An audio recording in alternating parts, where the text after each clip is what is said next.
अगर आप अपनी ज़िंदगी को ध्यान से देखें तो शायद आपको एक अजीब पैटर्न दिखाई देगा। कुछ चीज़ें ऐसी होंगी जिन्हें आपने कभी बहुत सीरियस होकर शुरू किया था, लेकिन वे आज कहीं पीछे छूट चुकी हैं। कोई बुक होगी जो आधी पढ़ी रह गई, कोई बिज़नेस आइडिया होगा जिसके बारे में कभी आपको पूरा यकीन था कि ये काम करेगा। कोई स्किल होगी जिसे सीखने के लिए आपने वीडियोज़ देखे, कोर्सेज़ खरीदे, नोट्स बनाए, लेकिन कुछ महीनों बाद वह सब रुक गया। शायद कोई फ़िटनेस गोल होगा, शायद कोई यूट्यूब चैनल होगा, शायद कोई प्रोजेक्ट होगा जिसे लेकर आपने अपने दोस्तों तक को बताया था कि यह एक दिन बहुत बड़ा बनेगा। दिलचस्प बात यह है कि जब लोग अपनी ज़िंदगी का एनालिसिस करते हैं तो उनका ध्यान अक्सर उन चीज़ों पर जाता है जिनमें वे फ़ेल हो गए। लेकिन मुझे लगता है कि हमारी ज़िंदगी पर उससे भी ज़्यादा असर उन चीज़ों का पड़ता है जिन्हें हमने कभी पूरा ही नहीं किया। क्योंकि फेलियर और इनकम्प्लीशन एक जैसी चीज़ें नहीं हैं। फेलियर का मतलब है आपने कोशिश की और परिणाम वैसा नहीं आया जैसा आपने सोचा था। लेकिन इनकम्प्लीशन का मतलब है कि आपने खेल ख़त्म होने से पहले ही मैदान छोड़ दिया। आपको कभी ये पता ही नहीं चला कि अगर आप थोड़ा और टिके रहते तो क्या हो सकता था। शायद लोगों की सबसे बड़ी प्रॉब्लम टैलेंट की कमी नहीं है, शायद प्रॉब्लम इंटेलिजेंस की कमी भी नहीं है। क्योंकि दुनिया ऐसे लोगों से भरी पड़ी है जो इंटेलिजेंट हैं, कैपेबल हैं, मेहनती हैं, फिर भी वे अपनी पोटेंशियल के बराबर रिजल्ट्स नहीं बना पाते। अगर आप ऐसे लोगों को करीब से देखें तो आपको एक कॉमन पैटर्न दिखाई देगा। वे चीज़ें शुरू तो बहुत करते हैं, लेकिन बहुत कम चीज़ों को इतना समय दे पाते हैं कि वे वास्तव में कुछ बन सकें। वे लगातार मूवमेंट में रहते हैं, लेकिन प्रोग्रेस में नहीं। हम एक ऐसी दुनिया में रहते हैं जहाँ नई शुरुआतों को बहुत सेलिब्रेट किया जाता है। नया बिज़नेस शुरू करना एक्साइटिंग है, नई हैबिट शुरू करना एक्साइटिंग है, नया गोल बनाना एक्साइटिंग है, नई स्किल सीखना एक्साइटिंग है। शुरुआत में सब कुछ अच्छा लगता है क्योंकि शुरुआत में इमेजिनेशन होती है। इंसान अपने फ्यूचर को देख रहा होता है। वह सोच रहा होता है कि कुछ महीनों बाद उसकी ज़िंदगी कितनी बदल जाएगी। लेकिन इमेजिनेशन की एक लिमिटेशन है। वह आपको शुरुआत करा सकती है, लेकिन वह आपको बहुत दूर तक नहीं ले जा सकती। कुछ समय बाद इमेजिनेशन ख़त्म हो जाती है और उसके बाद केवल काम बचता है। यहीं से ज़्यादातर लोगों की असली लड़ाई शुरू होती है। शुरुआत में उन्हें लगता है कि वे कमिटेड हैं, उन्हें लगता है कि इस बार वे रुकने वाले नहीं हैं, लेकिन फिर धीरे धीरे उनका ध्यान भटकने लगता है। कोई नया आइडिया दिखाई देता है, कोई नई अपॉर्चुनिटी दिखाई देती है, कोई नया ट्रेंड दिखाई देता है। अचानक उन्हें लगने लगता है कि शायद असली मौका कहीं और है। शायद जिस चीज़ पर वे अभी काम कर रहे हैं वह उतनी अच्छी नहीं है जितना उन्होंने सोचा था। अगर आप ध्यान से देखें तो कई इंटेलिजेंट लोग इसी जगह फंस जाते हैं। उन्हें इतनी सारी पॉसिबिलिटीज़ दिखाई देती हैं कि किसी एक पॉसिबिलिटी के साथ लंबे समय तक टिकना मुश्किल हो जाता है। वे लगातार कंपेयर करते रहते हैं। जो काम वे कर रहे हैं उसकी तुलना उस काम से करते हैं जो वे कर सकते थे। जो अपॉर्चुनिटी उनके सामने है उसकी तुलना उस अपॉर्चुनिटी से करते हैं जो शायद कहीं और मौजूद है। धीरे धीरे उनका ध्यान एग्जीक्यूशन से हटकर इवोल्यूशन की तरफ चला जाता है। वे कम बनाते हैं और ज़्यादा सोचते हैं, कम करते हैं और ज़्यादा एनालाइज करते हैं। ये सुनने में प्रोडक्टिव लग सकता है, लेकिन वास्तव में यह अक्सर एक ट्रैप होता है। क्योंकि एनालिसिस आपको प्रोग्रेस का इल्यूजन दे सकता है।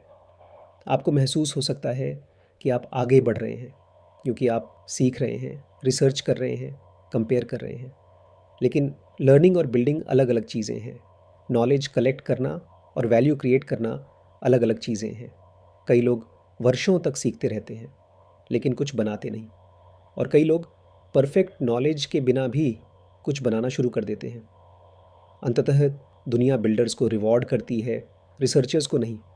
यही कारण है कि कुछ लोगों की ज़िंदगी में एक्टिविटी बहुत होती है लेकिन प्रोग्रेस कम होती है। वे हमेशा बिज़ी दिखाई देते हैं, हमेशा कुछ नया सीख रहे होते हैं, हमेशा किसी नई डायरेक्शन के बारे में एक्साइटेड होते हैं। लेकिन कई साल बाद पीछे मुड़कर देखने पर पता चलता है कि उन्होंने बहुत कुछ शुरू किया, बहुत कुछ सीखा, लेकिन बहुत कम चीज़ों को मैच्योरिटी तक पहुंचाया। उनकी ज़िंदगी में मूवमेंट तो बहुत था, एक्यूमुलेशन बहुत कम था। फिर एक और चीज़ होती है जिसे लोग अक्सर समझ नहीं पाते। मान लीजिए किसी व्यक्ति ने डायरेक्शन नहीं बदली, उसने बिजनेस नहीं छोड़ा, उसने स्किल नहीं छोड़ी, उसने अपना फोकस बनाए रखा। इसके बावजूद कुछ समय बाद एक फेज़ आता है जहां सब कुछ बोरिंग लगने लगता है। यही वह पॉइंट है जहाँ सबसे ज़्यादा लोग रुकते हैं, क्योंकि उन्हें लगता है कि बोर्डम कोई सिग्नल है। उन्हें लगता है कि उनका मन उन्हें बता रहा है कि यह रास्ता गलत है। लेकिन अगर हम ईमानदारी से देखें तो बोर्डम लगभग हर मीनिंगफुल अचीवमेंट का हिस्सा है। कोई रिलेशनशिप हमेशा एक्साइटिंग नहीं रहती, कोई बिजनेस हमेशा एक्साइटिंग नहीं रहता, कोई स्किल हमेशा एक्साइटिंग नहीं रहती। शुरुआत में नॉवेल्टी होती है, फिर नॉवेल्टी धीरे धीरे गायब हो जाती है। उसके बाद रूटीन शुरू होती है और रूटीन में वही काम बार बार करना पड़ता है। यहीं पर ज़्यादातर लोग पीछे हट जाते हैं, क्योंकि वे बोर्डम को प्रॉब्लम समझ लेते हैं, जबकि कई बार बोर्डम केवल इस बात का संकेत होता है कि अब वास्तविक काम शुरू हुआ है। सोचिए, अगर कोई म्यूजिशियन केवल उन्हीं दिनों प्रैक्टिस करे जब उसे मज़ा आ रहा हो, तो क्या वह कभी मास्टर बन पाएगा? अगर कोई एंटरप्रेन्योर केवल उन्हीं दिनों काम करे जब वो इंस्पायर्ड महसूस कर रहा हो, तो क्या वह बिजनेस बना पाएगा? अगर कोई एथलीट केवल उन्हीं दिनों ट्रेनिंग करे जब उसका मूड अच्छा हो, तो क्या वह चैंपियन बन पाएगा? शायद नहीं, क्योंकि मास्टरी एक्साइटमेंट पर नहीं बनती, मास्टरी रेपिटिशन पर बनती है। यही वह चीज़ है जिसे लोग अंडर एस्टिमेट करते हैं। वे रिज़ल्ट देखते हैं लेकिन रेपिटिशन नहीं देखते। वे सक्सेस देखते हैं लेकिन बोरिंग डेज नहीं देखते। वे आउटकम देखते हैं लेकिन प्रोसेस नहीं देखते। हर सक्सेसफुल व्यक्ति के पीछे हज़ारों ऐसे दिन होते हैं जो बाहर से देखने पर बिल्कुल ऑर्डिनरी लगते हैं। वही रूटीन, वही काम, वही एफर्ट, लेकिन समय के साथ वही ऑर्डिनरी एक्शंस एक्स्ट्राऑर्डिनरी रिजल्ट्स पैदा करते हैं। धीरे धीरे ये बात समझ में आने लगती है कि सफलता मोटिवेशन का खेल नहीं है। मोटिवेशन आती है और चली जाती है। कोई भी इंसान सालों तक मोटिवेटेड नहीं रह सकता, सफल लोग भी नहीं। फ़र्क केवल इतना है कि वे मोटिवेशन के जाने के बाद भी रुकते नहीं हैं।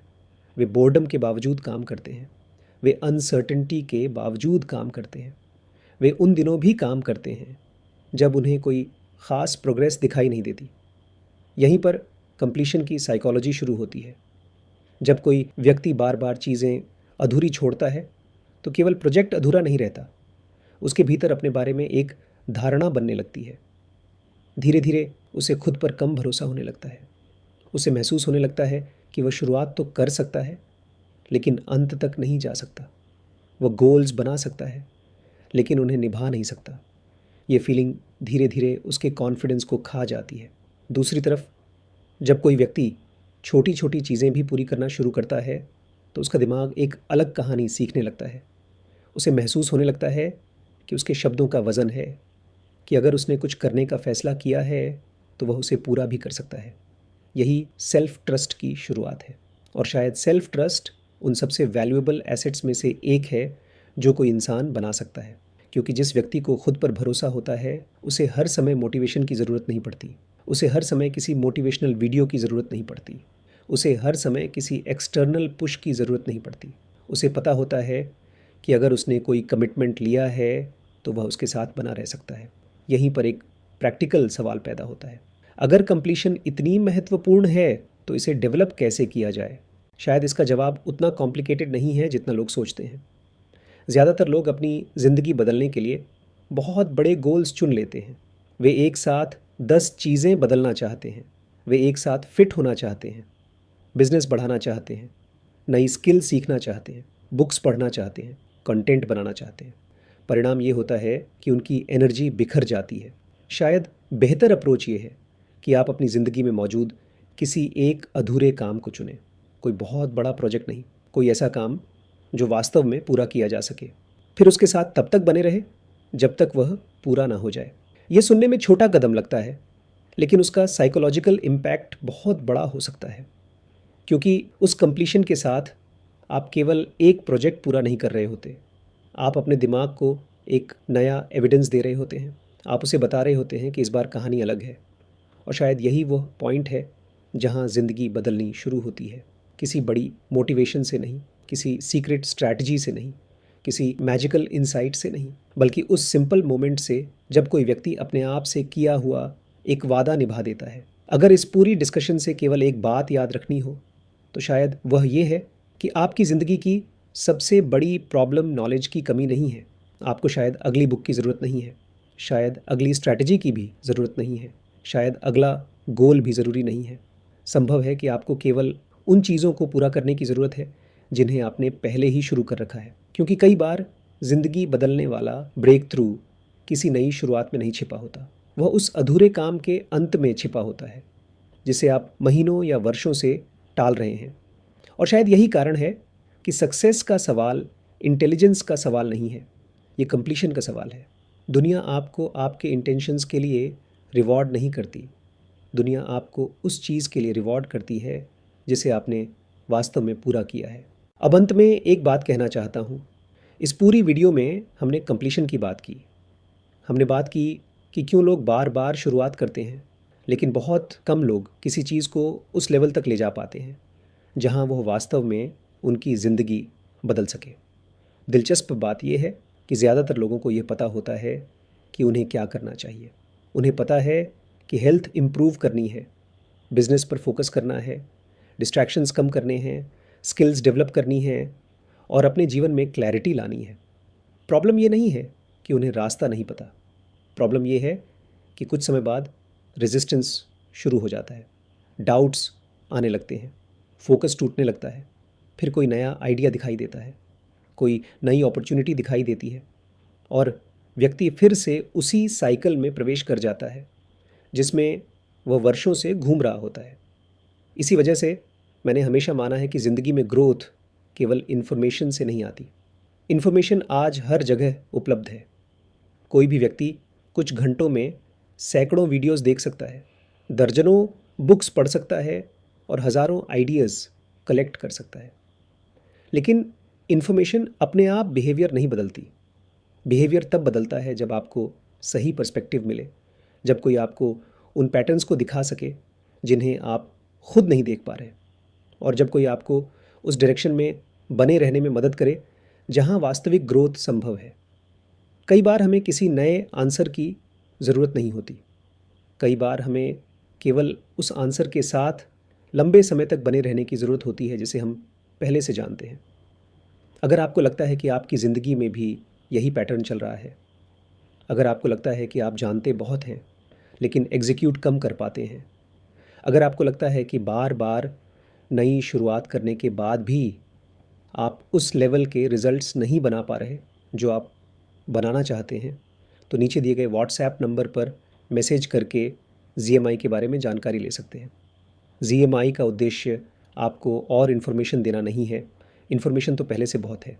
उद्देश्य है आपकी थिंकिंग को शार्पर बनाना, डिसीजंस को क्लियरर बनाना, आपके ब्लाइंड स्पॉट्स को दिखाना और आपको उस डायरेक्शन में लंबे समय तक टिके रहने में मदद करना जहां वास्तव में ट्रांसफॉर्मेशन हो सकता है। क्योंकि अंततः ज़िंदगी उन लोगों को रिवॉर्ड नहीं करती जो सबसे ज़्यादा जानते हैं।